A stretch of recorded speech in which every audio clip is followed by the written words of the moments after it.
Brainstorm, bringing great minds and ideas together, exploring a wide variety of opportunities, achieving academic excellence, using the latest technology, government's impact, preparing for 21st century careers, parenting and health issues, topics shaping tomorrow.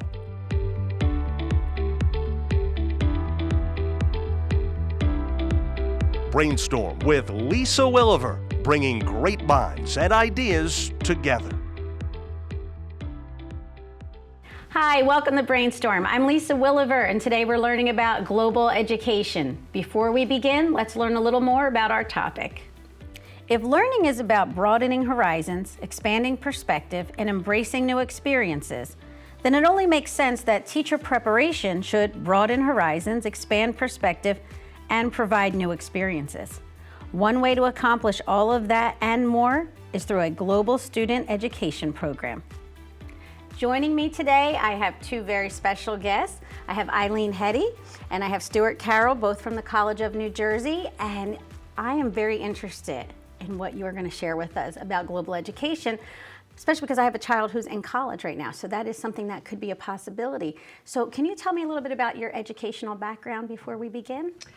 Well, I actually am a graduate of the College of New Jersey. I was a history education major, and I taught in a middle school for about 10 years.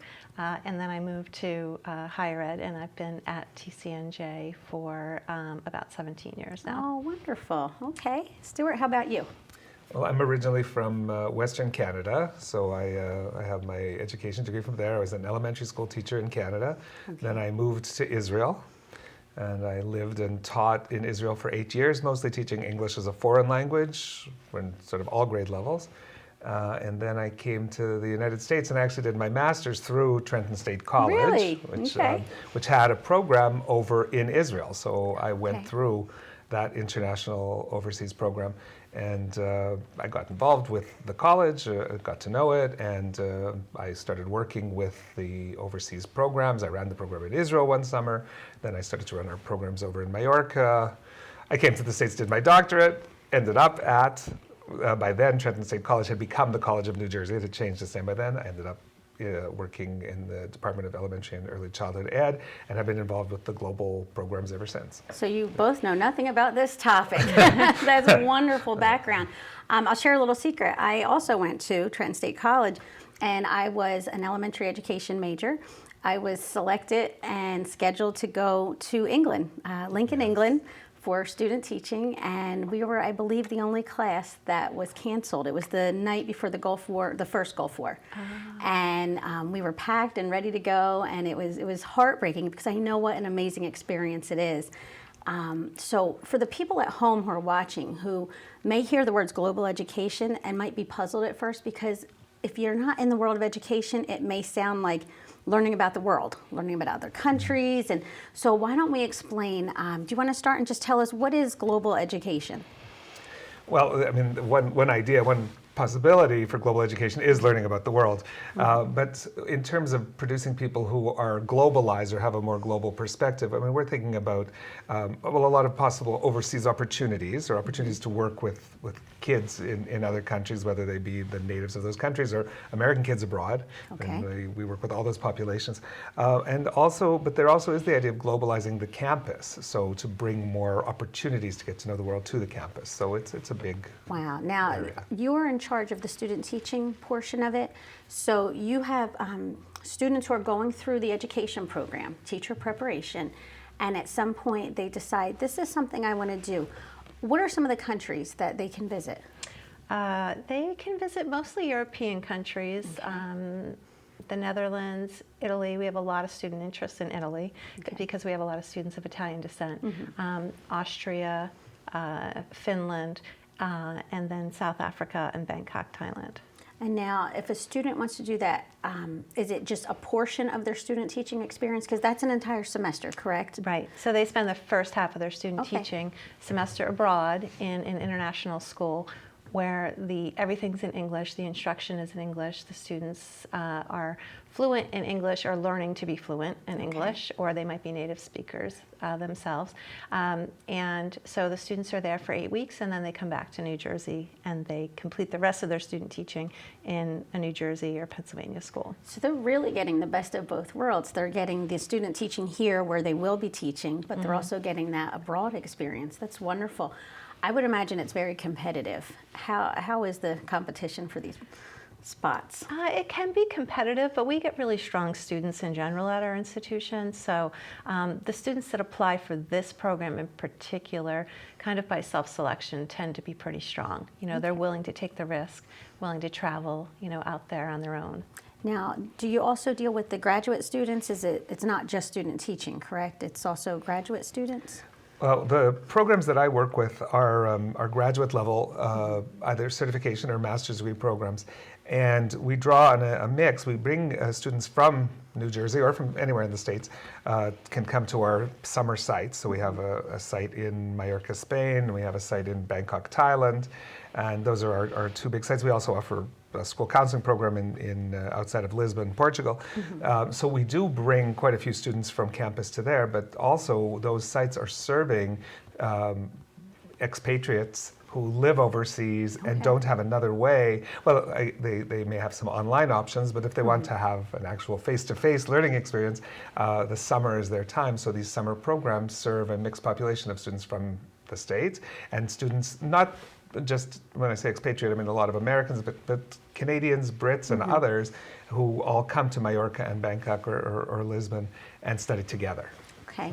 So now the students who are doing this, they're learning and they're teaching at the same time, and they're doing it so far away from home. What type of qualities do you look for in students who want to take on this adventure? Oh, that's a good question. I guess probably the biggest one that we look for is a commitment, a professional commitment. We want them to know that this is a professional experience. It's not about all the other great things that they get to do. Long vacation. Like travel on the weekends and do all of that. But we encourage them to do all of that. But the biggest thing that we look for is strong teachers, because they're really representing our institution abroad. And we do go to visit them, but it can be a delicate relationship. We want to make sure that they represent us well and do a good job in the classroom. Now, I know when I did my student teaching, you would have observations from college faculty. So I'm sure even if you go visit, you can't be there for an extended period of time. So do you have peers in the other countries who are conducting observations for you? Is there back and forth with the cooperating teacher, which is, for viewers who aren't aware, the teacher whose classroom that you're in while you're doing your student teaching? How does that work with the communication? Well, for each of these sites, we have a faculty supervisor, so somebody back at the college who's in touch with the students on a weekly basis, looking at their lesson plans and their reflections, and then also communicating with the cooperating teachers. And then that's the same person that goes and visits for about a week and observes them in the classroom and talks to the cooperating teachers to talk about their progress and strengths and needs moving forward. And then we also have on-site a site supervisor there who works with the students, getting them acclimated. We'll often give them, a tour of the city that they're in, give them a tour of the school, and then we'll observe them while they're there as well. So I would imagine technology must play a big role, because, when I was supposed to do this back in the 90s, we didn't have the internet, and we didn't have Skype or things where you can see each other face-to-face, FaceTime, all the different programs that you can use now. So you can probably, you could watch a lesson just by somebody having a phone up. Does that make this whole thing, it seems like it makes the world so much smaller, and does it make it easier? Well, you're absolutely right. So many of our students in our global programs come back to the States to do their internships, but we do have a large group who do it overseas, and the communication is such an important piece of it. But with technologies now, we can observe many more lessons. So now with our student teachers, we do observe 6 times. Typically with them sending videotape, but there are some of my colleagues who are maybe less dinosaurish with technology than I, will observe lessons live. And certainly we do Skype and FaceTime with our students. So yeah, it's been pretty revolutionary. We've always relied on our partners overseas, but now we can, what is it, trust but verify? So now we have a lot more information. Really, so, you've got video. Yeah. And even with a student like an undergrad, when you Skype with them, if they're having a problem or you feel like they're a little unsure about something, there's such a difference in Skyping than there is in a phone call or emails. And you know, it's been such a revolution with the technology that it's happened so fast. And you know, I think a lot of people, I'm in my 40s, a lot of people in their 40s and older, you don't always think immediately.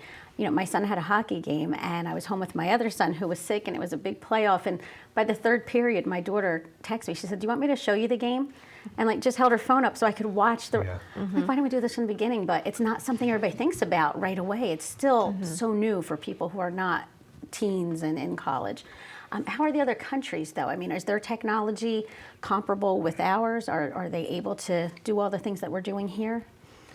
Most of our global students, and I think this is true for our undergraduate students too, our graduate global students are in pretty high tech, well-equipped, you know, top-notch international schools. So they have technology. Some of these schools have technology that really rivals what TCNJ has available, and some of them are at less advanced schools. But it's amazing, you know, how many schools overseas are wired, and so, you know, like you say, simply with a phone, you can broadcast. Yeah, I don't want you to lose your vacations and your trips going over to see them. Better be careful. Still need the personal touch. But it's great to see that it is so compatible, because with technology, the world just really seems so much smaller than it's ever been before. And I think letting students have that opportunity is so important. So I think what we're going to do right now, we're going to take a break, and we will come back in a moment, and we will talk more about global education, student teaching, graduate programs, all of it. So we will be back in one moment with some more Brainstorm.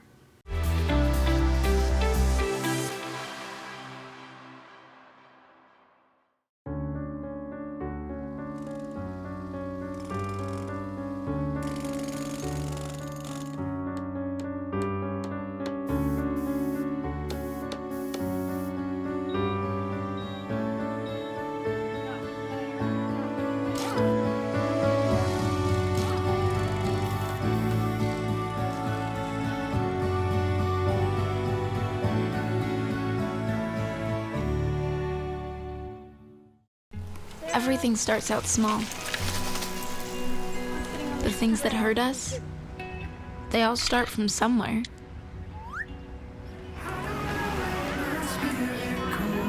The words we say, the things we do, they can grow into something else. What was small and innocent can become big and sometimes scary. All it takes is one comment, one picture, one video for something to catch fire. But a big problem doesn't need a big response. Not at first. Even if we don't know what to say, the eye emoji can be that first step we take. Let's all pledge to take that first small step together and change the world in a big way. I'm a witness, and so are you.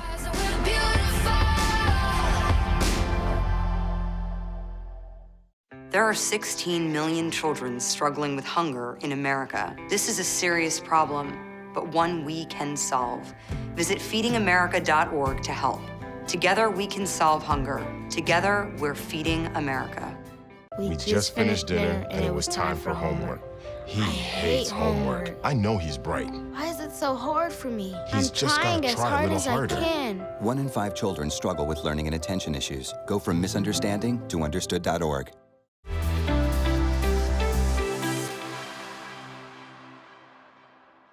Welcome back to Brainstorm. We're here today talking about global education, and I have my very esteemed guests, Stuart Carroll, Eileen Hetty, and you were just telling me about all these wonderful aspects of global education, which is studying abroad, basically, if we wanted to give the layman's term, right? Studying abroad, would that be interchangeable?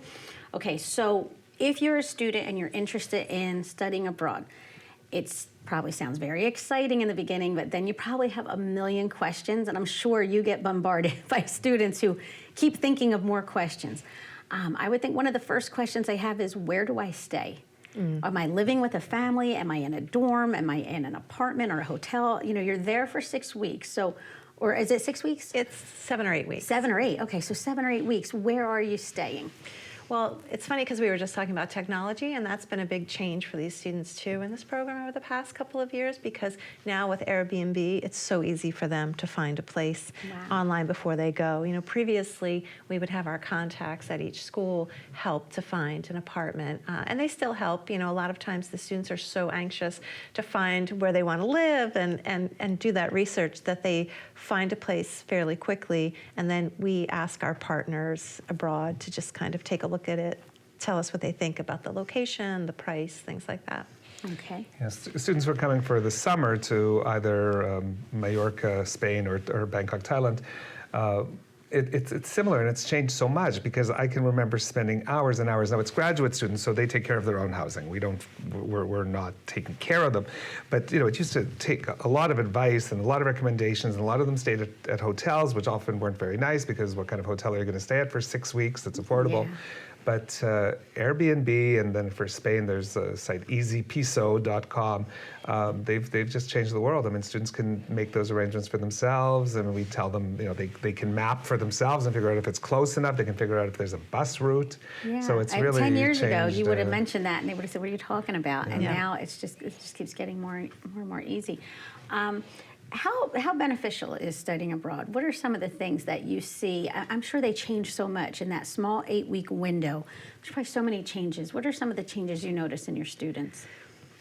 I think just a different perspective. You know, they just have a lot of our students come from a very small state. They don't go to school very far away. So just living far away from home in a totally different environment, I think really broadens their perspective and gives them a sense of maturity and self-reliance that maybe they didn't even know that they had. And we have a generation of helicopter parents that, you know, a lot of times when kids go off to college, they don't realize, like, they're adults now. You know, they're technically, legally adults, and colleges don't deal with the parents. They deal with the students. So I'm guessing, do you have parents who call and want to know and check up and are nervous? Yeah, we instituted a meeting for parents a couple of years ago because parents are so used to being involved these days, and it's preemptive strike. Yeah, exactly. And so it's interesting because sometimes when we tell the students we're going to have this meeting, so many of them will say, "Oh yeah, my parents will definitely be there. They'll absolutely be there."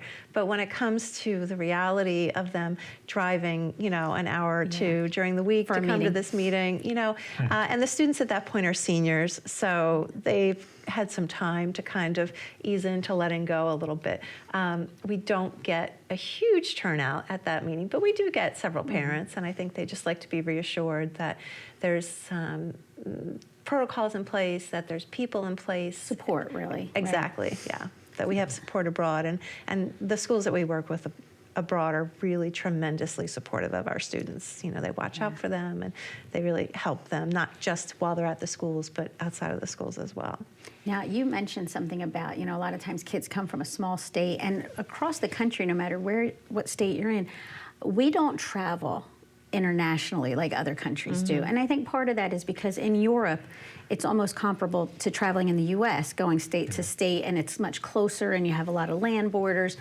So it's a little bit easier to be able to say I went to 7 different countries, where, you know, we can drive to Florida and we can go through 10 states, but it doesn't sound as impressive.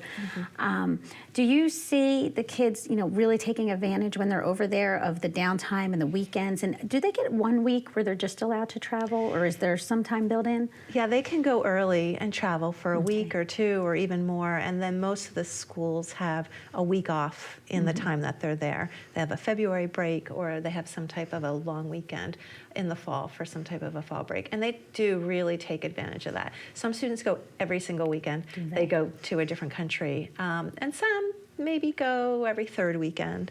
It can vary a lot, but I would say most go to a different country while they're there every other weekend. That's So impressive. How about the graduate Yeah, students? for the programs that I coordinate, the studying is very intense. I mean, the courses are run over a 2-week period, so it's the students aren't as inclined, or if they come with that intention or that plan, we will actually discourage it. And I think there's something to be said for, as much as there's something to be said for traveling to lots of different countries, there's something to be said for being in one place and really getting to know The it. immersion theory, right? So we do every other weekend we do a tour in Mallorca, and Bangkok I know that they do as well. I know Mallorca better because I'm there in the summers. Yes. So we do a tour every weekend of the island, and I encourage students, get to know this island. It's so diverse, and half of Europe comes to Mallorca in the summer. So you go to this part of Mallorca, you can see all the Brits and the Irish. Go to the other side, you can see all the Germans, and there you'll see Scandinavians. So you could almost tour Europe just by So it being sounds around like Mallorca. the intensity of their program, whether you're in the student teaching where you have the time to travel and you have more opportunities, or a much more intense academic situation, but then you're immersed. So either way, it sounds like a win-win. How do parents or students finance this? Is it very expensive? Does part of the tuition get applied to it, or is this all above your normal tuition? It really depends. I mean, most of it is above the regular tuition. They have to pay tuition for student teaching, and then their housing they pay for separately. If they are living on campus, the college gives them a credit for the time that they're away. But since they're seniors, most of them are living off campus anyway. So one of the ways they finance it is living at home during the rest of their student teaching abroad. And then they really can spend a pretty wide variety amount of money if they're traveling up every weekend. Well, I can imagine that would be very pricey. Exactly. They spend a lot more money than they do if they tend to stay more local. And some of the locations are more expensive to stay, or less expensive. Do their families ever come and visit them? Yeah, they come a lot. I would say. I mean, not family that's in Europe, but from the States, they come over? Yeah, I would say at least half of our students have family come. Sometimes they'll come with the student at the beginning of the semester to get them settled, and most of the times they come in the middle, like if they have that week off. I think it's such a great experience. I mean, the world has just gotten with technology. I mean, my 11-year-old sits there and goes on Google Earth and just looks at different, zooms right in street level to see what places around the earth look like. We never had that access. So for you to be able to provide that experience, and then they can in turn take everything that they've absorbed, and when they get into their own classroom, I think it probably impacts them so much. Do you see that one? Do they come back and tell you like that it's changed their lives? And I'm sure they have. Oh, we've seen. I mean, we have lots and lots of wonderful stories about that. Well, how it's changed their lives and how it changes their teaching too. One of my favorite stories. I had students who had studied in Cairo, and when they came back to work in West Amwell, New Jersey, they actually did a partnership with the school in Cairo, where the kids in West Amwell were studying the Delaware River, and the kids in Cairo were studying the Nile River. And they were doing comparisons of the Nile and the Delaware. Which was. I love that. And who would have ever done that? Yeah, nobody. Without global education, that would never happen. So we are at the part where we're going to play a game called Brainstorm. And it's very simple. I will read you an idea, and in the tradition of brainstorming, we'll decide if it's a good idea or a bad idea. And in the tradition of brainstorming, we'll ball it up and throw it out if it's bad. You ready? Okay. Okay. All right. And if it's bad, you get to throw it in and make a basket. Number 1, student teaching is just an excuse to take a vacation. No. Bad idea. Bad idea. I'll You defer get the to you. first You one? You want me to ball this one up? All right. Good luck. All right. Good luck. All right. You can do it, Stuart. Oh, that's okay. There'll be more. There'll be more. Okay. Idea least you got a 2. rim. There is little for U.S. students to learn from other countries. No, ball it up. Ball All it right, up. Eileen, this is There yours. you go. Eileen, you got Get a little this. help there. I think it went in. Did it? Yeah, great job. We can edit that. Idea 3. One experience abroad can impact a lifetime of living and teaching. Keep that one. Okay, you're like, phew. I don't have to throw it. Having a global education experience on a resume is powerful. Oh, yeah, that's Agreed. true. Okay, number 5. There's nothing you can't learn on the internet, so why go abroad? Roll it up. All right. Come on. All right, come on, Stuart, you got I this. think I can. Okay. I know you have to keep your eye on it, right? How's redemption? Isn't that great? Thank you for your help. Sweet. Just an assist. The experiences from teaching abroad affect all aspects of one's life. True. I definitely agree with that. Keep her. Yeah. Number 7, travel abroad can be dangerous. Well, Travel here can be dangerous. Yeah, I think that's what I we would can. say. I think that's silly. Yeah. I would, I always tell my students, you're probably safer abroad, Yeah. unfortunately. Here we go. All right. Woo, Yes, look at that. good That was job. like, it was questionable there. Good It one. was a learning curve. Yeah. And that was it. It's all a learning Next time we'll curve. practice. Global student teachers learn as much as they teach when abroad. So are they learning just as much as they're I agree. I think that's wonderful. Well, I can't thank you enough for sharing. I know all over the country we have viewers who are watching, and this is going to really help them decide if this is an experience for their children. All right. Well, thank you for joining us, and I want to thank the viewers. We'll see you next time on another episode of Brainstorm.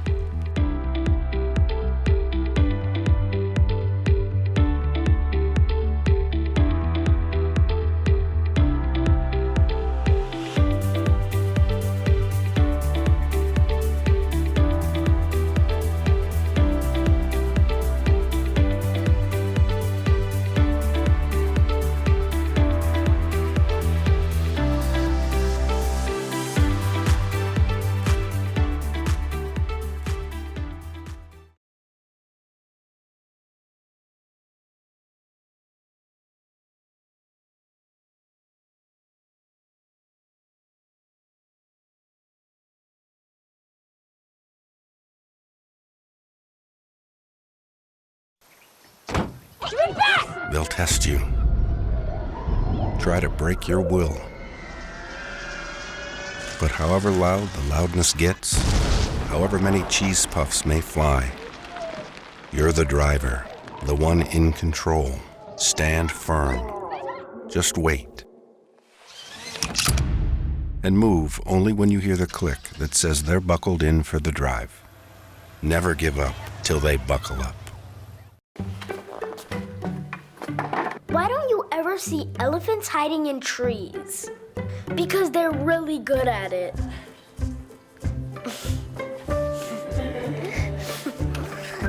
Yeah, I get it. Patriotism. It inspires passionate debate, and it's worn like a badge of honor with good reason. Because it means love and devotion for one's country. But what really makes up this country of ours? It's the people. To love America is to love all Americans. This year, patriotism shouldn't just be about pride of country. It should be about love. Love beyond age, sexuality, disability, race, religion, and other labels.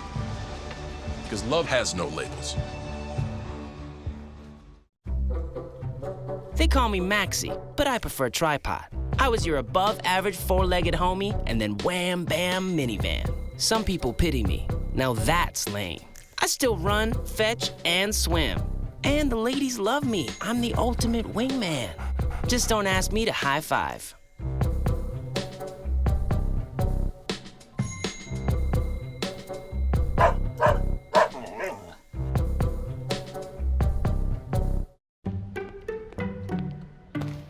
Heard about the scarecrow who won an award? He was outstanding in his field.